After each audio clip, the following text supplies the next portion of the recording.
नमस्कार दोस्तों, मैं हूं अमन और आप सभी का बहुत बहुत स्वागत है हमारे YouTube channel the reality Hunt पे। आज हम बात करने जा रहे हैं एक ऐसे इंसान की जिसने उस देश को ओलंपिक्स में 2 मेडल दिलाए हैं जिस देश में 1 मेडल लाने पर ना आपको सोने में तौल दिया जाता है। उस देश की जिसकी कुल ओलंपिक्स में मेडल की संख्या ही 28 है, उसमें 2 मेडल उस इंसान ने दिलाए हैं। सुशील कुमार, एक सुपरस्टार की अर्श से फर्श तक की कहानी की बात करेंगे आज। कैसे एक भारत माँ का वीर चमकता सितारा जमीन के किसी कोने में दब गया है। सुशील कुमार का जन्म 26 मई 1983 को बपरोला नाम के गांव में नजफगढ़ दिल्ली में हुआ था। सुशील कुमार के पिता भी एक पहलवान थे और उन्हीं से उन्हें पहलवानी का शौक चढ़ा और 14 वर्ष की आयु से ही उन्होंने छत्रसाल के अखाड़ा में पहलवानी के गुर सीखने की शुरुआत कर दी और बहुत ही कम ही उम्र से अपनी प्रतिभा और मेहनत के बलबूते उन्हें कामयाबी मिलने लगी।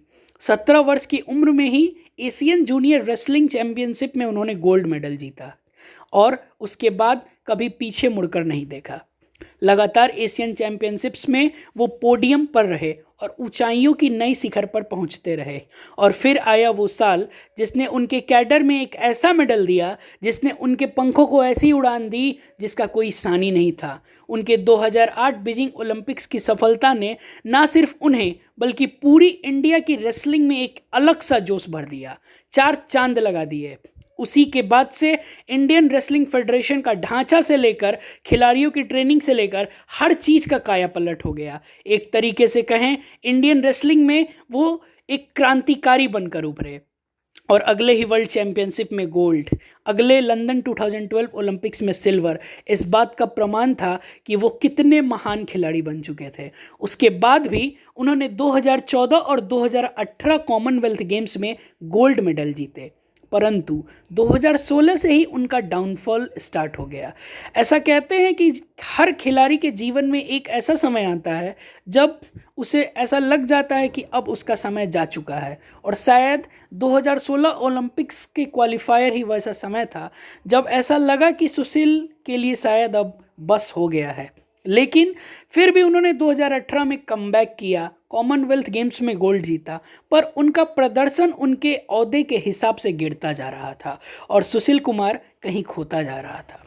सुशील कुमार बहुत ही शांत स्वभाव के व्यक्ति हैं, ज़्यादा किसी से नहीं बात करते हैं, पर उनके गुस्सैल होने की बातें हमेशा से ही रही हैं। 2005 में सुशील कुमार को अर्जुन अवार्ड मिला, 2010 में राजीव गांधी खेल रत्न अवार्ड और 2011 में उन्हें पद्मश्री से सम्मानित किया गया। सुशील कुमार से जुड़ा एक किस्सा बताना चाहूँगा आप सभी को।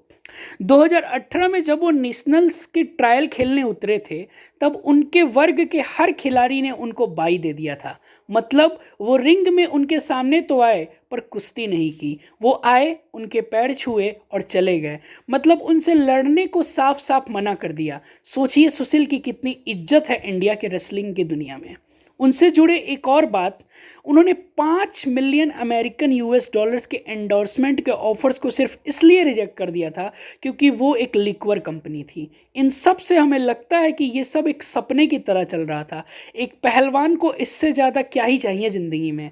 हर चीज़ मिला उन्हें, ओलंपिक्स में मेडल, वर्ल्ड चैंपियनशिप में मेडल, हर जगह उन्होंने मेडल जीते, पूरी देश में इतनी इज्जत। पर काश ऐसा होता। पर 4 मई 2021 को न्यूज आती है कि सुशील को दिल्ली पुलिस ने अरेस्ट किया है सागर धनकार के मर्डर के केस में। पूरी कुश्ती को प्यार करने वाले लोग और कुश्ती की जड़ें तक हिल जाती हैं। हर जगह इसी बात की चर्चा है कि सुशील कुमार क्या सही में कातिल हैं, क्या सुशील कुमार रेसलर या मर्डरर हैं, और भी बहुत सारी न्यूज, हर न्यूज़ चैनल पे सुशील कुमार की बात।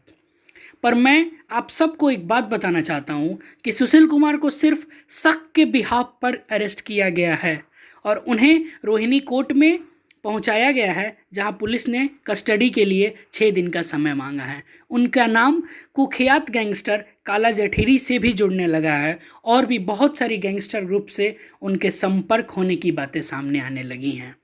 सुशील इस समय दिल्ली की एक जेल में बंद हैं और दिल्ली पुलिस की क्राइम ब्रांच उनसे पूछताछ कर रही है। आगे क्या होता है इसके बारे में कुछ नहीं कहा जा सकता। क्या सुशील ही सागर धनकार के मर्डरर हैं? सुशील का क्या हाथ है इन सब सवालों पर अभी पर्दा है, पर जल्द ही इन सभी सवालों के जवाब भी मिलेंगे। और इस केस का रिजल्ट कुछ भी हो, पर क्या सुशील अपनी कैरेक्टर पर लगे इस दाग और धब्बे को कभी मिटा पाएंगे, कभी हटा पाएंगे, ये वक्त ही बताएगा। आशा करता हूँ कि आपको ये वीडियो पसंद आई हो। अगर ये वीडियो पसंद आई हो तो आप इसे लाइक करें, शेयर करें और हमारे चैनल को सब्सक्राइब करें। धन्यवाद।